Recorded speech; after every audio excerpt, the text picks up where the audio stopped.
The Caribbean Sea, a stage for historical tensions, has just become the setting for an unprecedented geopolitical provocation. North Korea, with calculated audacity and an alliance with Venezuela, has launched its newest tactical nuclear attack submarine, the Hero Kim Kun-ok, number 841, into Venezuelan waters, not for a simple diplomatic visit, but to openly challenge the United States.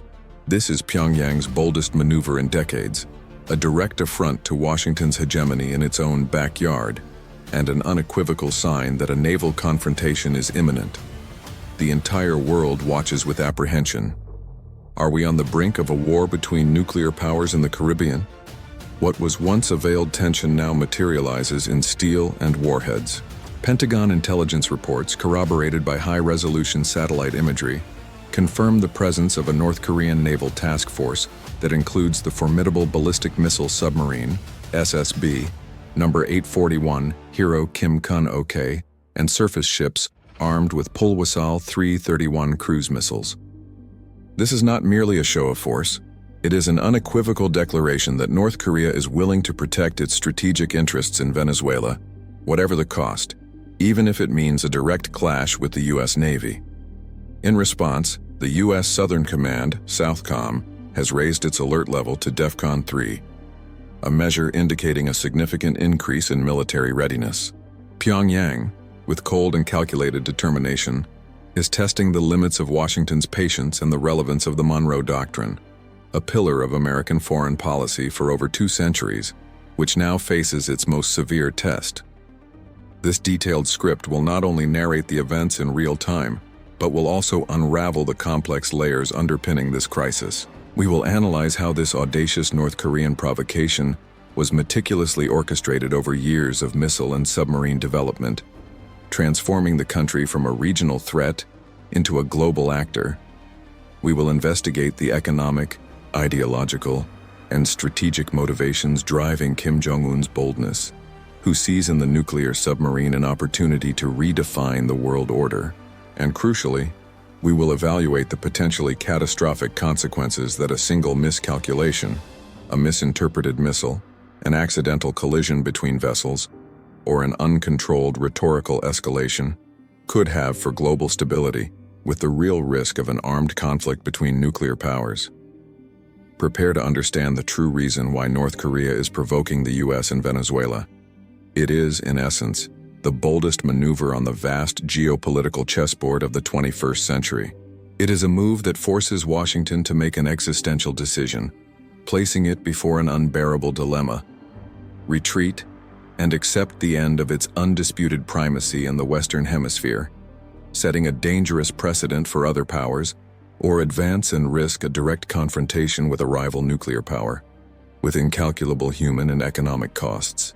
Join us in this in-depth analysis to unravel the complexities of this critical moment, where rhetoric has materialized into submarines and the drums of a new Cold War resonate louder than ever.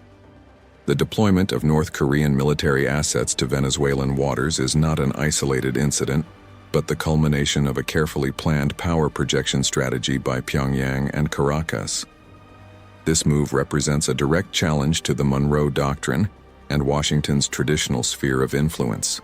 The presence of naval assets capable of nuclear attack so close to American shores is a declaration of intent that echoes in the corridors of global power, forcing the U.S. into a response. According to naval intelligence analyses and reports from specialized media, the North Korean task force includes key elements of its submarine fleet. The presence of the ballistic missile submarine number 841 Hero Kim Kun-ok, Sinpo-C class, has been confirmed. This submarine, although based on an old design, Romeo class, has been modified to carry up to 10 missiles in vertical launch system, VLS tubes, representing a significant threat to any aircraft carrier strike group. The strategic threat is clear. The Hero Kim Kun-ok guarantees a stealthy second strike nuclear attack capability against the U.S. mainland, as it can launch its medium-range ballistic missiles Hwasong-11, KN-23, which have sufficient range to target vital American bases in Florida, Puerto Rico, and the strategic Panama Canal. Complementing the submarine, North Korea has discreetly mobilized surface ships, such as the Nampo-class frigates and the Cho Haeyeon-class destroyers, heavy patrol ships of 5,000 tons. These ships, armed with Pulwasal 331 cruise missiles, are designed to act as a surface escort and an area denial force, raising the level of threat and the complexity of the response required by the U.S. The presence of these ships restricts the freedom of navigation and the access of the U.S. Navy to the Gulf of Mexico and the Caribbean, creating a tactical exclusion zone that directly challenges American naval supremacy in the region. The United States response was immediate and decisive. The U.S. Southern Command, SOUTHCOM, headquartered in Doral, Florida, raised its alert level to DEFCON 3, a measure indicating a significant increase in military readiness. Pentagon sources confirmed the mobilization of Carrier Strike Group 12, led by the USS Gerald R. Ford, the world's most advanced nuclear-powered aircraft carrier. This group includes the cruiser USS Normandy and a squadron of Arleigh Burke-class destroyers, such as the USS Thomas Hudner. Additionally, the presence of Virginia-class fast attack submarines, operating stealthily in the region to monitor and, if necessary, neutralize the North Korean submarine threat, was confirmed. The hunt for the hero Kim Kun-ok has become SOUTHCOM's top priority, involving a complex network of sonars, P-8 Poseidon maritime patrol aircraft, and intelligence collaboration with regional allies. SOUTHCOM's official statement, while maintaining a tone of ensuring security and freedom of navigation, contained an unequivocal warning. Any state actor attempting to destabilize the region and support illicit regimes will face a firm and forceful response. This declaration made it clear that Washington would not tolerate the North Korean military presence as a fait accompli. The tension in the Caribbean was not just a matter of geopolitics. It was a demonstration of raw power, with two of the world's most powerful navies on a potential collision course, raising the stakes for an imminent naval confrontation. The White House convened emergency meetings of the National Security Council, where the main concern was how to de-escalate the crisis without appearing weak, a dilemma that recalls the worst moments of the Cuban Missile Crisis. For the Nicolas Maduro regime, the arrival of North Korean assets was a political victory and a reaffirmation of its defiant stance. Maduro, in a speech broadcast by Venezolana de Televisión, VTV, described the North Korean military presence as an act of sovereignty and cooperation between sister nations and a forceful response to Washington's imperialist threats. Venezuelan official rhetoric, amplified by state media, emphasized the right to self-defense against what they consider aggression. Tens of thousands of Venezuelans mobilized by the government flooded the streets of Caracas, waving Venezuelan and North Korean flags in a show of support for the regime and its new ally. In direct response to the growing American military presence, Venezuela announced large-scale military exercises dubbed Bolivarian Shield 2025 on La Orchila Island and along the eastern coast. These maneuvers, which included the participation of units from the Bolivarian National Armed Forces, FANB, and the integration of Russian and North Korean-made air defense systems, were presented as a demonstration of defensive capability and a warning that the country would not be an easy target. The tension in the atmosphere was almost palpable, and the world watched with apprehension, aware that any miscalculation could transform this rhetorical and military escalation into a conflict of unpredictable proportions. The deployment of Hwasong-19 ballistic missiles and Pulwasal 331 cruise missiles on Venezuelan soil, supplied by North Korea, transformed Venezuela into a forward post of direct threat to the U.S., a scenario that Washington swore never to allow. North Korea's decision to deploy its nuclear submarine in Venezuela is not an impulsive act, but a manifestation of its ambition to provoke the U.S. and redefine the balance of power in the Western Hemisphere. This strategic move, which openly challenges the Monroe Doctrine, reveals a new phase in Pyongyang's foreign policy, where nuclear deterrence becomes mobile and stealthy, and Venezuela becomes a strategic forward post. The North Korean provocation is multifaceted and deeply rooted in its long-term interests. The main objective is deterrence. By making its nuclear attack capability mobile and submarine-based, North Korea ensures a second strike capability that is much harder to neutralize in a preventive first strike. The hero Kim Kun-ok submarine is the guarantee that, even if the U.S. attacks land-based missile sites in North Korea, Pyongyang will still have the capability to launch a nuclear attack from the Caribbean. This raises the cost of a U.S. preventive strike to an unacceptable level, forcing Washington to rethink its entire containment strategy in the Pacific. Beyond survival, the presence in the Caribbean confers upon North Korea the status of a more mature nuclear power, capable of projecting its threat beyond its immediate borders. This forces the U.S. to treat Pyongyang not as a regional pariah, but as a global actor with assured mutual destruction capability. North Korea is in fact establishing its own Kim doctrine, where its influence and threat extend globally, challenging the unipolar order. This move is a stress test for American foreign policy, which is forced to divert resources and attention from the Indo-Pacific to deal with an existential crisis in its own hemisphere. North Korea seeks to exploit the fissures in U.S. alliances. The submarine and ballistic missile threat places immense pressure on countries like Colombia, Brazil, and Mexico, forcing them to reconsider their reliance on U.S. protection.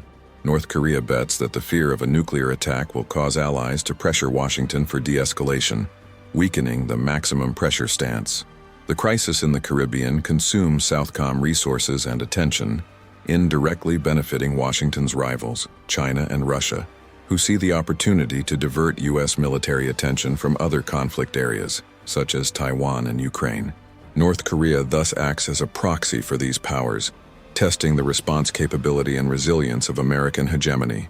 Pyongyang's strategy is that of a zero-sum game, where any move by Washington to neutralize the threat in the Caribbean is perceived as a victory for North Korea, either through a risky military escalation or a withdrawal that signals weakness. North Korea is, therefore, redefining the balance of power in the Western Hemisphere, transforming Venezuela into a focal point of global tension and forcing the U.S. to a painful reevaluation of its regional primacy. In Washington, the injection of a submarine nuclear threat into the Caribbean was met with growing alarm. The Pentagon observes this development with great concern, as it represents a tacit violation of regional security and a direct challenge to American national security. The question hanging over the Capitol is clear: how to respond to this provocation without triggering a conflict of catastrophic proportions. Sources from the National Security Council, cited by analysts, indicate that the internal debate focuses on two main options, both fraught with existential risk. The first is the direct military response, decapitation option, which would involve a preventive and surgical strike to neutralize the hero Kim Kun-ok submarine before it can launch its missiles. This option is extremely risky, as North Korea could interpret any movement as the start of an invasion and retaliate with its land-based nuclear arsenal against targets in the Pacific, or even launch a cruise missile from the Caribbean. The second option is extended deterrence and sanctions, which would involve increasing the military presence in the region, more aircraft carriers, more submarines, and imposing even more severe economic sanctions. This option is safer, but Pyongyang may view it as weakness, encouraging new provocations and consolidating the North Korean military presence in Venezuela. The risk of an imminent direct confrontation lies in a miscalculation. The presence of U.S. fast attack submarines and the North Korean submarine in the same area increases the chance of a sonar incident or an accidental collision, which could be interpreted as an act of war and lead to an uncontrollable escalation. The U.S. Navy is in a high-pressure submarine hunt, where failure to locate the hero Kim Kun-ok is a strategic defeat, but success could be the trigger for a nuclear war. The complexity of the Caribbean maritime environment, with its shallow waters and variable currents, favors the stealth of the North Korean submarine, making the location mission a logistical and tactical nightmare for Southcom. The crisis exposes the fragility of the Allies' reliance on the U.S. security guarantee. Colombia, the main U.S. ally in the region, is under direct pressure. North Korea bets that the nuclear threat in the Caribbean will force Colombia to distance itself from Washington, destabilizing the regional alliance. Brazil, as a regional power, is forced to take a position. North Korea seeks to exploit Brazilian neutrality, while the U.S. pressures for a firm condemnation of the North Korean military presence in the hemisphere. The crisis forces these allies to choose between regional security and maintaining commercial and diplomatic relations with powers that challenge American hegemony. The lack of a united front in Latin America against the North Korean presence is a sign that U.S. influence in the region is declining. a long-term strategic goal of Pyongyang. The launch of the Hero Kim Kun-ok submarine in Venezuela marks the beginning of a new era. War is no longer about who has the biggest army, but who has the stealthiest and most mobile nuclear attack capability. The Caribbean has become the nuclear battlefield, where everyone's security is at stake. The big question is, can the US dismantle this submarine threat without provoking an open nuclear escalation with North Korea? For the public, the connection between the threat and the real-life impact is crucial. The threat of stealth nuclear attack by the Hero Kim Kun-ok submarine, numbers 41, guarantees a second strike capability against the US mainland, which raises the risk of any conflict in the region to a level of assured mutual destruction. The Hwasong-11 KN-23 ballistic missiles represent a direct threat to military bases and cities in Florida and Puerto Rico, directly affecting the security and economy of the region. Area denial by the Nampo-class frigates and Pulwasal 331 missiles restricts the freedom of navigation and the access of the U.S. Navy to the Gulf of Mexico and the Caribbean, impacting trade and logistics. The Pentagon is caught in a dilemma. The traditional military response is ineffective against a mobile nuclear threat. The only effective response would be a relentless submarine hunt, but any mistake could be the trigger for a nuclear war. North Korea found the perfect loophole. They did not invade. They created a mobile existential threat in the U.S. backyard, undermining the security of the U.S. and its allies. The crisis forces the U.S. to redefine its security doctrine, recognizing that deterrence has failed and that North Korea is now a de facto nuclear power with global reach. Every day, the submarine threat consolidates. The window of opportunity for the U.S. to respond without a military escalation is closing. If deterrence has failed and North Korea can launch nuclear missiles underwater in the Caribbean, what else can the U.S. not prevent? The military escalation in the Caribbean has immediate and long-term economic consequences that directly affect the public. The presence of warships and the threat of ballistic missiles on vital maritime routes, such as the Panama Canal and the oil routes of the Gulf of Mexico, drastically increase insurance and freight costs. The increase in geopolitical risk in the region can lead to a capital flight and a devaluation of currencies in Latin American countries, impacting the cost of living and inflation. North Korea, by creating this instability, seeks to divert global attention from its own sanctions and internal problems, using the crisis as a bargaining chip. The instability in the Caribbean threatens the energy supply for the U.S. and its allies, potentially leading to a rise in oil and gas prices, directly affecting the consumer's pocket. The crisis, therefore, is not just military. It is an economic war fought on trade routes and financial markets. North Korea, in alliance with Venezuela, is also employing hybrid warfare and disinformation tactics. Venezuelan state media, with the support of North Korean propaganda networks, are flooding social media with narratives that seek to undermine the confidence of the American and Latin American public in the U.S.'s ability to protect the region. Disinformation focuses on exaggerating North Korean military capability and portraying the U.S. as the imperialist aggressor. The goal is to create a social and political fracture in the U.S. and its allies, making a military response more difficult and unpopular.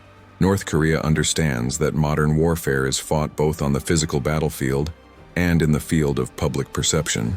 The crisis in the Caribbean is therefore a laboratory for hybrid warfare, where the nuclear threat is combined with information manipulation to achieve strategic goals. The current crisis is often compared to the Cuban Missile Crisis of 1962, but with a crucial difference. In 1962, the Soviet Union backed down. Today, North Korea, a smaller but more unpredictable nuclear power, is challenging the U.S. with a mobile and stealthy threat. The Kim Doctrine, which manifests in this provocation, is the belief that the possession of nuclear weapons and the ability to project that threat globally guarantee the regime's survival and elevate its international status. North Korea is in fact rewriting the rules of deterrence, showing that unpredictability and audacity can be more effective than conventional military power. The crisis in the Caribbean is a somber reminder that the Cold War never ended. It only evolved into a new, more dangerous phase, with more nuclear actors willing to test the limits. In the long term, the crisis will force the U.S. into a massive strategic reconfiguration. Southcom, traditionally a lower priority area compared to Indopacom and EUCOM, will have to receive a massive influx of resources, including more attack submarines, patrol aircraft, and anti-missile defense systems. The Monroe Doctrine, which for 2 centuries was the pillar of American foreign policy in the Western Hemisphere, is being existentially challenged. The U.S. response cannot be just military. It must be a combination of diplomatic pressure, economic sanctions, and an information campaign to neutralize hybrid warfare. The future of American security and global stability depend on how Washington manages this unprecedented crisis, where the nuclear threat is literally at its doorstep. North Korea, by creating this crisis, has achieved a fundamental strategic goal: the end of the U.S.'s uncontested primacy in the Western Hemisphere. The presence of a North Korean nuclear submarine in Venezuela is a symbol that the unipolar world order is over. The crisis forces the U.S. to accept that it can no longer dictate the rules of the global game. North Korea is using Venezuela as a pawn to force the U.S. to accept the new multipolar reality, where smaller but nuclear powers can challenge American hegemony in its own territory. The crisis in the Caribbean is the harbinger of a more dangerous and unpredictable world, where the nuclear threat is a foreign policy tool and deterrence is a high-risk game. The need for a diplomatic solution and the risk of error. Despite the military escalation, the only safe way out of the crisis is diplomacy. However, North Korea and Venezuela have no incentive to back down, as the crisis gives them unprecedented bargaining power. The risk of a miscalculation, a sonar misinterpreting a noise, a test missile going off course, or an accidental collision, is what keeps the world in suspense. The crisis in the Caribbean is a somber reminder that global peace is fragile, and that the next war may begin with a sonar whisper in the deep ocean. Threat to critical infrastructure. The North Korean threat in the Caribbean is not limited to direct military attacks. North Korea is known for its cyber capabilities. The deployment of military assets in Venezuela may be a disguise for the installation of cyber warfare bases, targeting the critical infrastructure of the U.S. and its allies, such as power grids, financial systems, and the Panama Canal. A cyber attack coordinated with the submarine nuclear threat would create a scenario of chaos and paralysis, forcing the U.S. into a disorganized response. The crisis in the Caribbean is, therefore, a multi-dimensional threat, combining nuclear power, hybrid warfare, and cyber warfare. The impact on global public opinion. North Korea and Venezuela are using the crisis to influence global public opinion. The narrative is that the U.S. is the aggressor power, and North Korea and Venezuela are sovereign nations defending themselves. This narrative finds resonance in countries that oppose American hegemony, undermining international support for the U.S. The crisis in the Caribbean is a battlefield of narratives, where truth is the first casualty. North Korea is using the crisis to position itself as the leader of a global anti-hegemonic movement, a development that may have long-term consequences for the world order. The relevance of the Monroe Doctrine in the 21st century.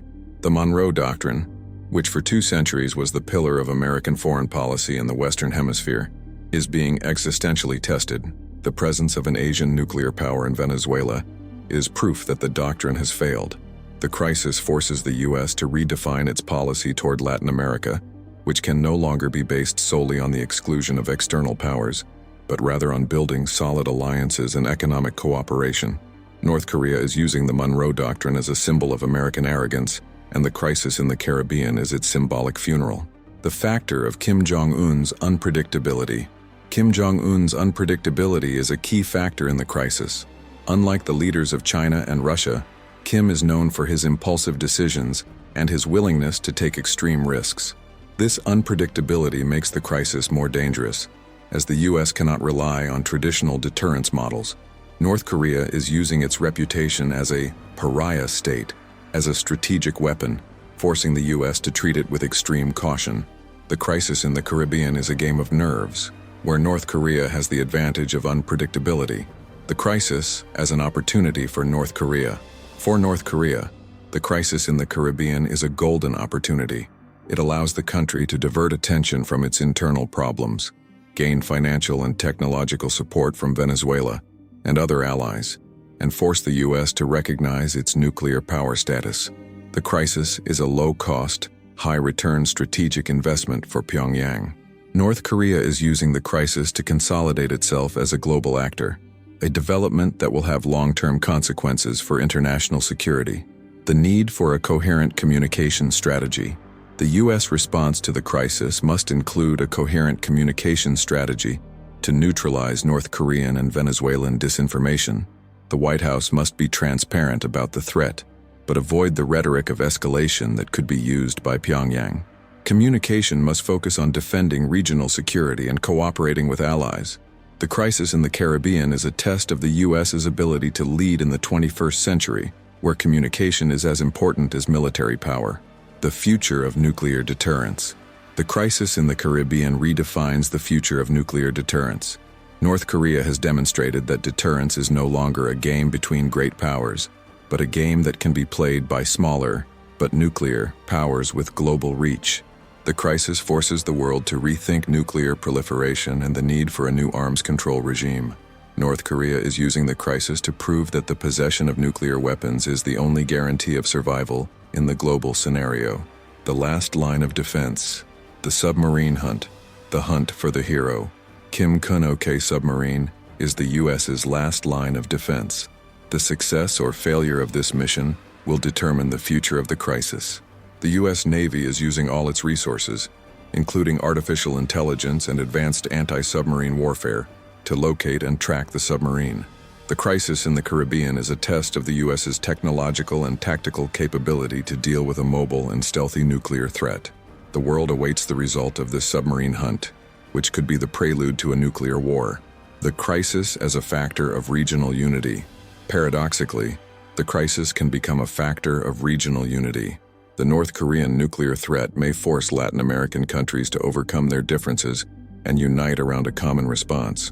The crisis may be the opportunity for Latin America to build a more robust regional security architecture, independent of U.S. hegemony. North Korea, by trying to destabilize the region, may end up uniting it against the nuclear threat. The end of the illusion of security. The crisis in the Caribbean is the end of the illusion of security for the U.S. The nuclear threat is literally at its doorstep, and North Korea has demonstrated that it can project that threat globally. The crisis forces the U.S. to invest more in defense and reevaluate its strategic priorities. North Korea is using the crisis to prove that American security is no longer guaranteed, a development that will have long-term consequences for U.S. domestic and foreign policy. The crisis as a test for global leadership. The crisis in the Caribbean is a test for global leadership. How the U.S., China, and Russia manage this crisis will determine the future of the world order. The crisis is an opportunity for global powers to demonstrate responsibility and moderation, or to deepen their rivalries. North Korea is using the crisis to expose the divisions between the great powers, a development that may have long-term consequences for global stability. The need for a multidimensional response. The response to the crisis must be multidimensional, combining military deterrence, diplomatic pressure, economic sanctions, and information warfare. North Korea is using a multidimensional strategy, and the U.S. response must be equally complex. The crisis in the Caribbean is a reminder that modern warfare is fought in multiple domains, and victory requires a comprehensive and coordinated strategy. The future of Venezuela in the global scenario. The crisis in the Caribbean elevates Venezuela's status in the global scenario. The country becomes a focal point of global tension, and the Maduro regime gains unprecedented bargaining power. North Korea is using Venezuela as a pawn to force the U.S. to negotiate with the Maduro regime, a development that may have long-term consequences for Venezuela's domestic and foreign policy. The crisis as a global alert. The crisis in the Caribbean is a global alert about the dangers of nuclear proliferation and hybrid warfare. North Korea has demonstrated that the nuclear threat is no longer a regional problem, but a global problem that affects everyone's security. The crisis is a call to action for the international community, which must unite to de-escalate the crisis and avoid a nuclear conflict. The last word, the escalation dilemma. The crisis in the Caribbean is an escalation dilemma. Any move by the U.S. to neutralize the threat can lead to an uncontrollable escalation. North Korea is using this dilemma as its main strategic weapon. The crisis is a high-stakes chess game, where North Korea has the advantage of unpredictability and the willingness to take extreme risks. The world awaits the next move on this nuclear chessboard. The risk of a sonar incident. The risk of a sonar incident or an accidental collision between U.S. and North Korean submarines is what keeps the world in suspense. The The presence of U.S. fast attack submarines and the North Korean submarine in the same area increases the chance of a miscalculation that could be interpreted as an act of war.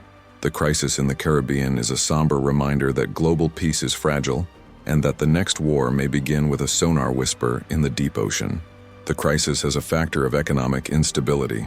The crisis in the Caribbean is a factor of global economic instability. The nuclear threat and the disruption of vital maritime routes affect global trade and financial markets. The crisis can lead to a global recession, with devastating consequences for the public. North Korea is using the crisis as a tool of economic warfare, forcing the U.S. to spend more on defense and divert resources from other areas. The need for a unified response. The crisis in the Caribbean demands a unified response from the international community.